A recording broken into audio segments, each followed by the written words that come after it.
नमस्कार। इलेक्ट्रोहोम्योपैथी के इस विशेष एपिसोड में मैं आप सबका स्वागत करता हूं। आज मैं एक बहुत मोटी बुक ये लेकर के बैठा हूं।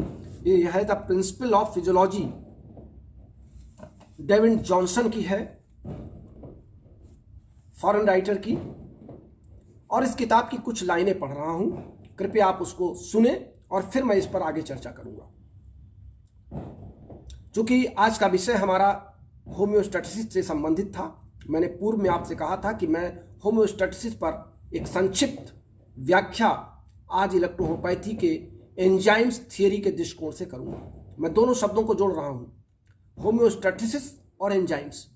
What is the role in homeostatics of enzymes, मैं इस पर आपको समझाना चाहता हूं। या जो लोग ये समझते हैं कि मैं मैटी के सिद्धांत को तोड़ रहा हूं, या जो लोग ये समझते हैं कि मैं अपने आप को मैटी शो कर रहा हूं, या जो लोग मेरी आलोचना करते हैं, कृपया वो अगर अंग्रेजी के जानकार हो तो इन शब्दों को समझना शुरू करें, और नहीं तो मैं हिंदी में इसकी व्याख्या भी अभी आगे करूंगा। पहले मैं आपको बता दूं कि 18वीं शताब्दी में क्लॉड वर्नर ने एक एडवांस कॉन्सेप्ट रखा था कि शरीर की कोशिकाओं में इंटरनल एनवायरनमेंट और एक्सटर्नल एनवायरनमेंट के बीच में एक सामंजस्य होता है, और जिससे उनके अंदर की जो इंटरमीडिएट व्हीकल ऑफ एक्सचेंजिंग है वो एक दूसरे में इंटर ट्रांसफर होती है। यानी कोशिकाओं के इंटरनल और एक्सटर्नल एनवायरनमेंट में उन्होंने एक कॉन्सेप्ट रखा था, एक विचार रखा था। यह 18वीं शताब्दी की बात है। और अभी 19वीं शताब्दी में लगभग 70 वर्ष पूर्व वाल्टर बी कैनन, इन्होंने एक एडवांस कॉन्सेप्ट दिया जिसका नाम उन्होंने होम्योस्टैटिक्स रखा और लिखा, the term homeostatics may be defined as a tendency towards the maintenance of the relatively stable internal environment in the bodies of higher animals through a series of interacting physiologic and biochemical process।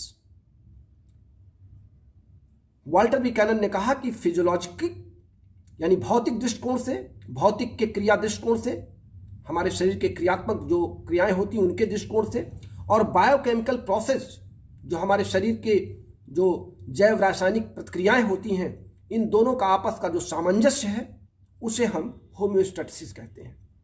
उन्होंने आगे लिखा, the physiologic homeostatics enable system of cell, it mean organs, to maintain the constant structure and function. Homeostatics at this level organisation ultimately result from the dynamic equilibrium. Dynamic equilibrium हमारे शरीर के सभी कोशिकाओं का साम्य अवस्था में एक मानक के रूप में, एक स्टैंडर्ड लेवल के रूप में मेंटेनेंस का बना रहना, हमारे इंटरनल और एक्सटर्नल एनवायरनमेंट का आपस में सामंजस्य बना रहना होम्योस्टैटिक्स कहलाता है। और ये होम्योस्टैटिक्स बाद में डिफाइन हुआ मॉलिक्यूलर लेवल में, और दूसरा है लेवल ऑफ इंटायर ऑर्गेनिज्म में। जो मॉलिक्यूलर लेवल था यानी कोशिकीय कणों के आधार पर, कोशिकीय आधार पर, वहां पर इन्होंने लिखा, at the molecular level there are 4 general mechanism whereby homeostatics is achieved. ये 4 बातें वो लिख रहे हैं जहां पर होम्योस्टैटिक्स को मेंटेन करने के लिए कहा गया। अब इन्हीं 4 बातों को आप जरा ध्यान से सुन लें। Number A, activity may be regulated through the enzymes themselves. ध्यान से सुनिएगा, मैं फिर से दोहरा देता हूं, activity may be regulated through the enzymes themselves, it mean their particular activity towards a specific substance, their kinetic properties and their tendency to be inhibited in the production of their action of enzymes.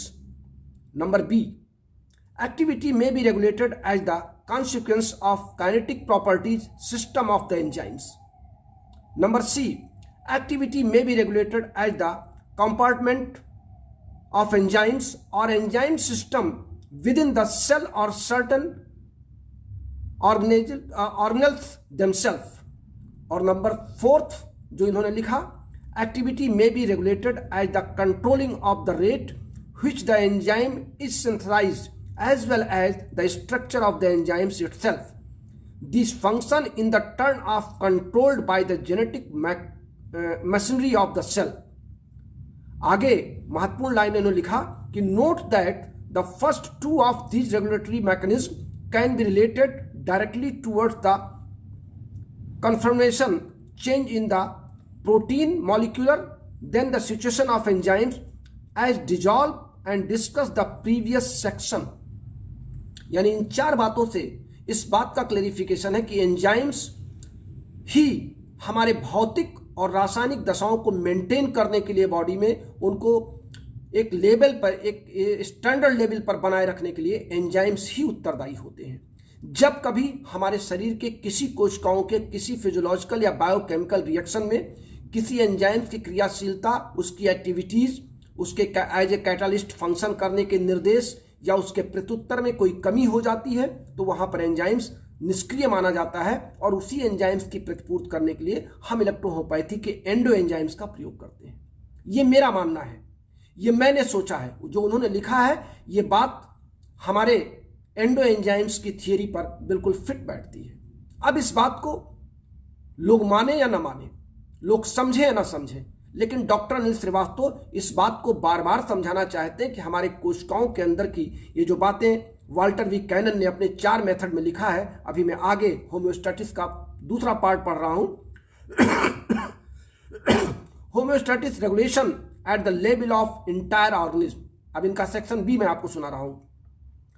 3 major system in the mammalian body underline the homeostatic mechanism at the level of the body as whole, and these systems coordinate the activities of specialized tissue, organ as well as the composition of the internal environment itself.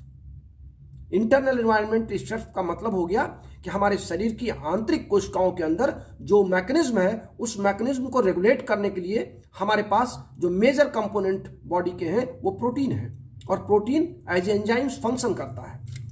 इन्होंने 3 category में इसको बांटा है। Number A, the nervous system is responsible for the rapid transmission and integration of the information among the region of the body which depend upon the enzymes activities. Number B, the endocrine system composed of the number of discrete gland as well as certain specialization transmission information by the means of chemical substance, hormones or enzymes in the general. This chemical regulation of the various body function is slower. And number C, the cardiovascular system serve as the essential vehicle where be the chemical message that originate of the endocrine glands are conveyed in the blood that the appropriate site of the action target tissue. अब आप समझ सकते हैं कि nervous system मुख्य हमारे body का organ है, दूसरा सिस्टम है एंडोक्राइनिक सिस्टम और तीसरा है कार्डियोवैस्कुलर सिस्टम। ये 3 महत्वपूर्ण सिस्टम हमारे शरीर के यानी तंत्रिका तंत्र, हमारे रक्त का परिसंचरण और दूसरा है हमारे शरीर के विभिन्न ग्लैंड से निकलने वाले जो हार्मोन्स हैं वो हमारे विभिन्न क्रियाओं पर अपना नियंत्रण करते हैं। ये 3 सिस्टम रेगुलेट किससे होते हैं?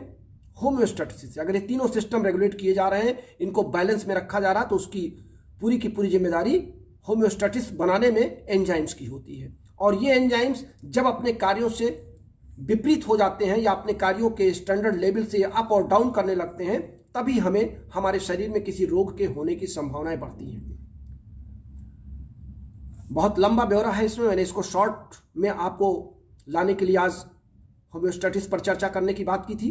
इसलिए मैं ये समझ सकता हूं कि होम्योस्टैटिस, एक बार फिर मैं आपको इसको हमारे नए साथियों के लिए या हमारे उन साथियों के लिए जो इलेक्ट्रोहोम्योपैथी में एंजाइम्स थ्योरी को समझने में अभी थोड़ी सी दिक्कत महसूस कर रहे हैं, मैं उनका ध्यान आकृष्ट करना चाहूँगा कि इलेक्ट्रोहोम्योपैथी में हमारी औषधियाँ जीवित कोशिकाओं के एंडो एंजाइम्स हैं और ये एंडो एंजाइम्स हमारे बॉडी में पहुंच करके हमारी जीवित कोशिकाओं के उन क्रियाविधियों को एज ए कैटालिस्ट मोटिवेट करती हैं जो एंजाइम्स हमारे नर्वस सिस्टम में, एंडोक्राइनिक सिस्टम में और कार्डियोवैस्कुलर सिस्टम में इनबैलेंस हो जाते हैं और जो फिजियोलॉजिकल पॉइंट ऑफ व्यू से फिजियोलॉजिकल वैल्यू में और केमिकल बायोकेमिकल बैलेंस में, जहाँ पर उनका मेंटेनेंस आपस में अप डाउन होता है, वहाँ पे जाके हमारी औषधियाँ एज एंजाइम्स वहाँ पे प्रोसीड करती हैं। यही बात मैं अपने सभी साथियों को समझाना चाहता हूँ और इसको समझना भी होगा। आगे मैं ये कह सकता हूँ कि एंजाइम्स फीडबैक मैकेनिज्म पॉजिटिव भी होता है और नेगेटिव भी होता है। पॉजिटिव तब होता है जब बॉडी में हमारे एंजाइम्स के लेवल घट जाए, तो वहाँ पे वो सारे के सारे जो इंटरनल एंजाइम्स होते हैं वो रीएक्टिवेट कर जाते हैं और वहाँ पे हम पॉजिटिव फीडबैक मैकेनिज्म की हमको जरूरत पड़ती है। और जब हमारे में एंजाइम्स लो लेवल पे अपना फंक्शन करने लगते हैं तो वहाँ पे हमको निगेटिव फीडबैक मैकेनिज्म की आवश्यकता पड़ती है। फीडबैक मैकेनिज्म है क्या? हमारे अवशेष बचे हुए एंजाइम्स जो हमारे बॉडी में खपत नहीं किए जा चुके हैं, जिनका उपयोग नहीं हुआ है, उनको उस कोशिका से बाहर करना या फिर अंदर करना।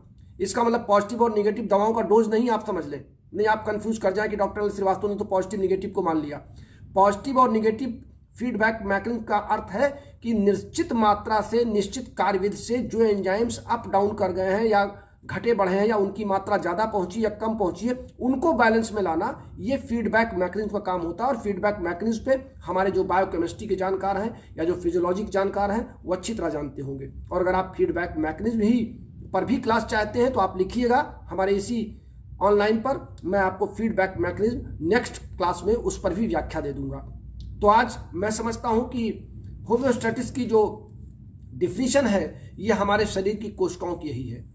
अब होम्योस्टैटिस को हमने इलेक्ट्रो से जोड़ा, अभी इस पर भी चर्चा है कि इलेक्ट्रो शब्द की व्याख्या जो डॉक्टर एल श्रीवास्तव इलेक्ट्रॉन की मोबिलिटी से या इलेक्ट्रॉन की गति से करते हैं वो भी गलत करते हैं। ये अपने आप को वैज्ञानिक समझते हैं। मैं वैज्ञानिक नहीं समझता, मैं विज्ञान के आधार पर यथार्थ दृष्टिकोण से बाकायदे प्रमाण के साथ आपके बीच आता हूं। ये मैंने जितनी लाइनें आपको पढ़ी ये मेरी अपनी लाइनें नहीं हैं, ये एक बहुत जाने माने पुस्तक लेखक के इस पुस्तक से ली गई लाइनें हैं जो फिजियोलॉजी के दृष्टिकोण से वर्ल्ड के मेडिकल कॉलेज में ये बुक पढ़ाई जाती है। जितने भी एलोपैथिक मेडिकल कॉलेज हैं उन मेडिकल कॉलेज के स्टूडेंट्स के लिए फिजियोलॉजी, प्रिंसिपल फिजियोलॉजी है ये डेविड जॉनसन की, और ये बुक पढ़ाई जाती है जिसमें होम्योस्टैटिस की डिफिनीशन दी हुई है, जहाँ पे एंजाइम्स का रोल बताया गया है। अब आप समझ सकते हैं कि मैं आप तक आने के लिए पहले self study, self confidence, self जिसको आप कह सकते हैं कि प्रमाण लेकर के आपके पास आता हूं, तभी मैं आपके सवालों का जवाब दे पाता हूं। और अध्ययन करना, निरंतर अध्ययन में बने रहना, ये मेरी आदतों में शुमार है। मैं जब भी आपसे बात करना चाहता हूं तो कुछ न कुछ अध्ययन जरूर करना चाहता हूं और अध्ययन ही मेरा जीवन है। और मैं अंतिम सांस तक पढ़ता रहूंगा, आपको पढ़ाता रहूंगा, आपके प्यार और स्नेह को पाता रहूंगा। इन्हीं शब्दों के साथ आज के इस क्लास को यही समाप्त करने की इजाज़त दीजिए। फिर मिलते हैं अपने अगले क्लास में। बुधवार को किसी नए रोग पर आपसे चर्चा होगी। तब तक के लिए अपने प्यारे दोस्त डॉक्टर श्रीवास्तव के फ़ोन नंबर 9793252355 पर अपने फ़ोन कॉल्स, अपने रोगियों के वीडियो कॉल्स या स्वयं भी हमसे बात कर सकते हैं। हमारे व्हाट्सएप नंबर पर भी, इसी नंबर पर आप लिख सकते हैं। बस, तो आप सबका प्यारा दोस्त अब आप इससे इजाज़त चाहता है। नमस्कार।